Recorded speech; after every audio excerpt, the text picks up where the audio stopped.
1995년 6월 12일 아침, 서울 은평구 불광동의 한 아파트 단지는 평소와 다르지 않는 하루를 맞고 있었습니다. 그런데 오전 9시 좀 넘어 7층에서 희미한 연기가 새어나왔고, 이를 발견한 경비원은 화재를 직감했습니다. 신고를 받고 출동한 소방대는 비교적 짧은 시간 안에 불길을 진압했습니다. 화재는 안방 장롱 부근에서 시작된 것으로 추정됐고, 불은 일부 가구와 벽지만을 태운 상태였습니다.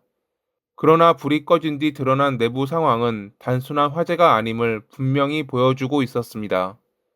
욕실 욕조 안에서 30대 초반의 여성과 그녀의 딸이 함께 숨진 채 발견됐거든요.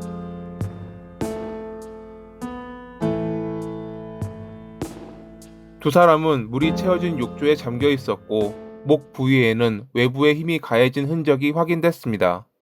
이는 사고가 아닌 화재 이전에 이미 살인이 있었을 가능성을 말해주었습니다. 경찰은 누군가 모녀를 살해한 뒤 범행을 은폐하기 위해 불을 질렀다고 판단했습니다. 하지만 현관과 창문에서는 강제 침입의 흔적이 발견되지 않았고, 집 안의 현금과 귀중품도 그대로 남아 있었습니다. 내부가 어지럽혀진 흔적 역시 없었습니다.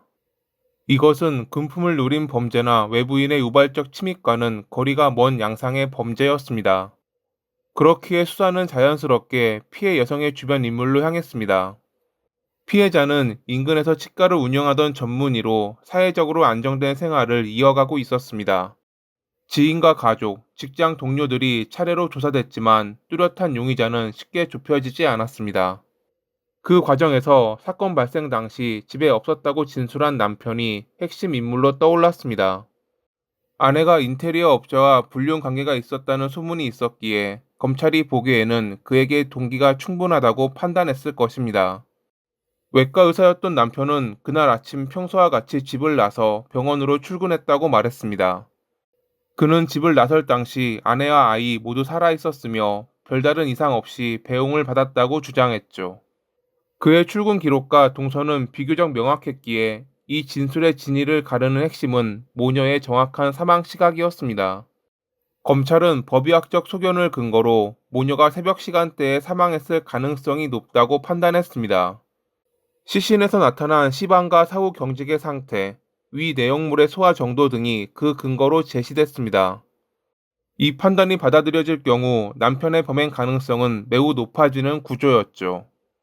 실제로 1심 재판부는 이러한 주장을 인정해 사형을 선고했습니다. 그러나 항소심으로 넘어가면서 사건은 다시 흔들리기 시작했습니다. 변호 측은 시반과 사후 경직은 개인차와 환경 요인에 따라 큰 오차가 발생할 수 있다고 반박했습니다. 특히 욕조라는 물속 환경은 사망 추정 시간을 더욱 어렵게 만든다는 점이 강조됐습니다. 또한 욕조물의 온도가 정확히 기록되지 않았고, 초기 현장 조사에서 결정적인 측정이 누락됐다는 점도 문제로 제기됐습니다. 여기에 피해 여성이 사망 당시 콘택트 렌즈를 착용하고 있었다는 것이 중요한 쟁점으로 떠올랐습니다. 이는 피해자가 이미 기상에 외출이나 일상적인 준비를 하던 중 살해됐을 가능성을 시사하고 있었거든요. 이러한 정황은 사망 시각이 새벽이 아닌 아침 시간대일 가능성을 완전히 배제할 수 없게 만들었습니다. 화재 발생 시점 역시 논란의 중심에 섰습니다. 변호 측은 실험 결과를 통해 불이 붙은 뒤 짧은 시간 안에 연기가 외부로 퍼질 수 있다고 주장했습니다. 남편이 집을 나선 시간은 오전 7시 무렵, 화재가 발견된 시점은 오전 9시 무렵이었습니다. 이는 화재가 남편의 출근 이후 발생했을 가능성을 뒷받침하는 근거로 작용했습니다. 사건은 이후 여러 차례 법정 판단을 거치게 됩니다. 1심의 유죄 판결 이후 항소심에서는 무죄가 선고됐고, 대법원은 다시 사건을 파기환송했습니다. 파기환송심과 재상고가 이어지는 동안 판결은 거듭 뒤집혔고, 사건은 장기간 법정 공방 속에 놓이게 됐습니다. 재판이 반복될수록 법원의 판단은 점차 신중해졌습니다. 이 사건에서 가장 치열하게 다뤄진 쟁점은 단연 사망 시각을 둘러싼 법의학적 해석이었습니다. 시반과 사후 경직은 사후 경과 시간을 추정하는 대표적인 지표로 활용되지만, 이는 어디까지나 일반적인 환경을 전제로 한 판단에 가깝습니다. 물속에 잠긴 시신의 경우 체온 저하 속도, 혈액의 이동, 근육 경직의 진행 과정이 육상 환경과 현저히 다를 수 있다는 점이 반복적으로 지적됐습니다. 특히 욕조라는 밀폐된 공간은 외부 기온의 영향을 덜 받는 동시에 수온에 따라 시신 상태가 크게 달라질 수 있는 조건이었습니다. 수온이 상대적으로 높았다면 사후 경직은 빠르게 진행될 수 있고 반대로 낮았다면 지연될 가능성도 존재했습니다. 그러나 사건 당시 욕조물의 정확한 온도는 기록으로 남아있지 않았고, 이는 이후 모든 감정 결과에 불확실성을 남기는 요인이 됐습니다. 위 내용물 분석 역시 사망 시각을 추정하는 주요 근거로 제시됐습니다. 검찰은 피해자가 전날 저녁 식사 이후 추가적인 섭취 흔적이 발견되지 않았다는 점을 들어 사망이 이른 새벽에 발생했을 가능성을 주장했습니다. 그러나 이에 대해 변호 측은 개인의 소화 속도는 식사 종류, 체질, 몸 상태에 따라 크게 달라질 수 있다고 반박했습니다. 또한 시신에서 확인된 생활 반응의 여부 역시 논란이 됐습니다. 일부 소견은 사망 직후 발생한 반응으로 해석될 수 있었지만, 이에 대한 감정 결과 역시 전문가마다 다른 결론을 내놓았습니다. 이러한 상반된 해석은 단일한 시간대를 특정하기 어렵다는 점을 더욱 분명하게 드러냈습니다. 화재 감식 역시 사건의 실체를 밝히는데 중요한 역할을 했습니다.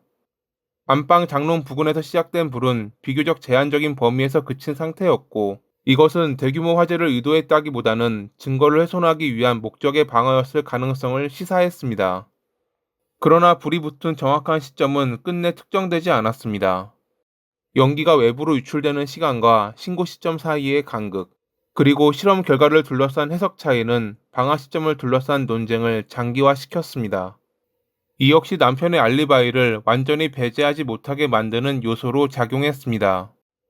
여러 차례 이어진 재판 과정은 형사사법 제도의 구조적 한계를 적나라하게 보여주었습니다. 동일한 증거가 재판부 구성과 해석에 따라 전혀 다른 결론으로 이어질 수 있다는 점은 사법 판단이 결코 기계적인 과정이 아님을 드러냈습니다. 특히 사형 선고와 무죄 판결이 한 사건 안에서 공존했다는 사실은 사회에 큰 충격을 안겼습니다. 이는 사형제의 위험성과 함께 증거 판단의 엄격성이 얼마나 중요한지를 다시 한번 환기하는 계기가 됐습니다. 동일한 증거를 두고도 전문가들 사이에서 의견이 엇갈린다는 사실은 형사재판에서 요구되는 엄격한 증명 기준을 충족하기 어렵다는 결론으로 이어졌습니다. 결국 법원은 유죄를 인정하기에는 합리적 의심을 배제할 수 없다고 판단했습니다. 그 결과 남편은 최종적으로 무죄를 선고받았고 사건은 법적으로 종결됐습니다. 그러나 판결이 내려진 이후에도 사건이 남긴 흔적은 쉽게 사라지지 않았습니다. 무죄가 확정된 뒤에도 남편의 삶은 이전으로 돌아가지 못했습니다. 오랜 수감과 재판 과정에서 그는 직업적 경력과 사회적 신뢰를 상당 부분 잃었습니다. 법적으로는 무죄였지만 사건이 남긴 그림자는 그의 일상에 깊게 드리워졌습니다. 사건 초동 수사의 한계 역시 뒤늦게 지적됐습니다. 화재 진압과 살인사건 수사가 동시에 이뤄지는 과정에서 일부 현장 기록이 충분히 남지 않았고, 이는 이후 사망 시각과 화재 시점을 판단하는데 치명적인 공백으로 작용했습니다. 욕조 내부 환경과 발화 지점에 대한 정밀 분석이 이뤄지지 못한 점은 끝내 사건의 실체를 명확히 밝히는데 걸림돌이 됐습니다. 이 사건은 언론 보도와 여론 재판이라는 또 다른 문제를 남겼습니다. 재판 결과에 따라 피고인을 범인으로 단정하거나 반대로 수사기관의 무능을 비난하는 보도가 반복되면서 사건의 본질은 종종 왜곡됐습니다. 그 과정에서 피해자와 남겨진 사람들의 고통은 충분히 조명되지 못했습니다. 판결이 확정된 이후에도 사건은 완전히 종결되지 않았습니다. 누군가는 무죄 판결을 사법 정의의 구현으로 보았고, 누군가는 진실에 다가가지 못한 결과로 받아들였습니다. 이 상반된 시선은 사건이 지닌 복잡성을 그대로 반영하고 있습니다. 치과의사 모녀살인 사건은 지금도 한국 현대 범죄사에서 가장 논쟁적인 사건 중 하나로 남아 있습니다. 그리고 그 논쟁은 단순한 과거 회상이 아니라 앞으로의 수사와 재판이 어떤 방향으로 나아가야 하는지를 묻는 질문으로 이어져야 할 것입니다. 오늘의 이야기는 여기까지입니다. 항상 봐주셔서 감사합니다.